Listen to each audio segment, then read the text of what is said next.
Well, my friends, we are 1 week into this brand new year. 2024 has finally arrived, and my hope and prayer for all of you is that this year would be a real year of growth. Just like I spoke on this last week, we can spend a lot of time and effort dwelling on the past. Now, maybe 2023 didn't pan out the way that you hoped that it would. Maybe you came up short in every single target and goal you may have set for yourself. It's great for us to learn from our mistakes and to learn from the past, but it's not good for us to get stuck there. But rather, instead of dwelling on what is behind us, we have our eyes fixed on what is before us. See, every moment, every day, every year, every breath is a gift from God. And the question is, are we being good stewards of what He's given us? Is our focus where it needs to be? When we come into a new year, that's oftentimes we review where we're at. Where did we see growth? Where did we miss the mark? So I want to encourage you to set goals for yourself this year. Where are you at in your health? Where are you at physically or in your relationships or in your pursuit of Christ? You know, as God instructs us, He says that in all that we do, whether in word or deed, we should do it all for the glory of God. So I want to encourage you to set goals for yourself with that in mind, where it's not just about our own ideas, our own gratification, but rather in all of these areas as well, we can bring glory and honor to His name. That said, we are also entering into our church-wide fast starting Sunday, January 14th, and I really hope you're going to join us in this. Fasting often refers to abstaining from food, and as you know, we cannot live without food. It's an absolute necessity of life.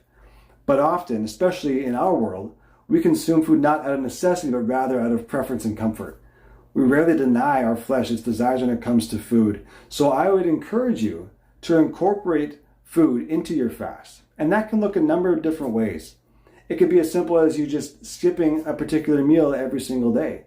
Or maybe you're going to choose to cut out a certain category, maybe a certain food group or sugar or even coffee.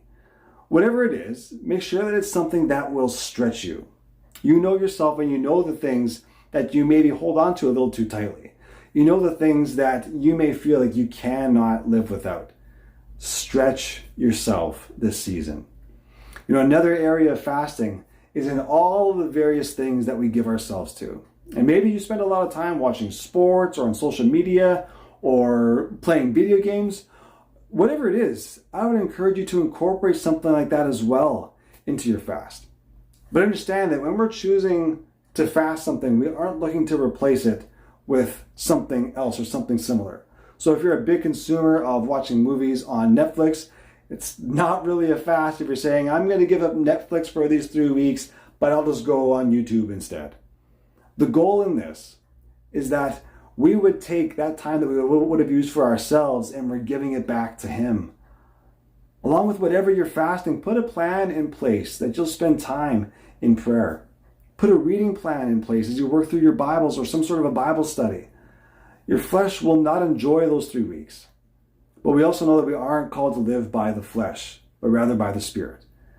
And our flesh wants instant gratification, but our spirit wants the things of God. And you and I both know that the things of God are far better for us than the things of the flesh. So our fast will start Sunday, January 14th. And at the conclusion of the service, I'm going to invite each and every one of you to start that fast together.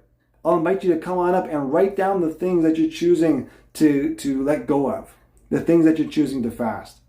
I'll even invite you to bring items that you want to let go of as well. So maybe you're struggling with too much time in front of the TV. Man, bring the power cord with you to church. Bring the remote. Make it unusable for those 3 weeks if that helps you fast. Maybe you're giving up coffee and that's a really big challenge for you. Bring a bag of coffee or even bring your coffee maker and just leave it at the church. Leave it at the altar as an act of worship. You know, we did this last year and it was really interesting to see all the different things that were in those baskets in front of the altar at the conclusion of that. People left cell phones and chargers there, which is huge. People left video game consoles and remote controls and movies, various food items symbolizing the things that they were giving up.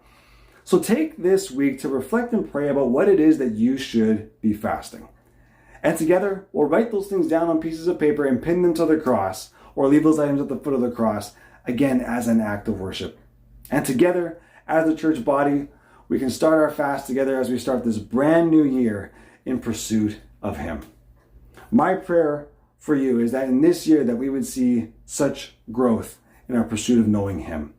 So I invite you to join us for our corporate fast starting January 14th, and I look forward to that journey together.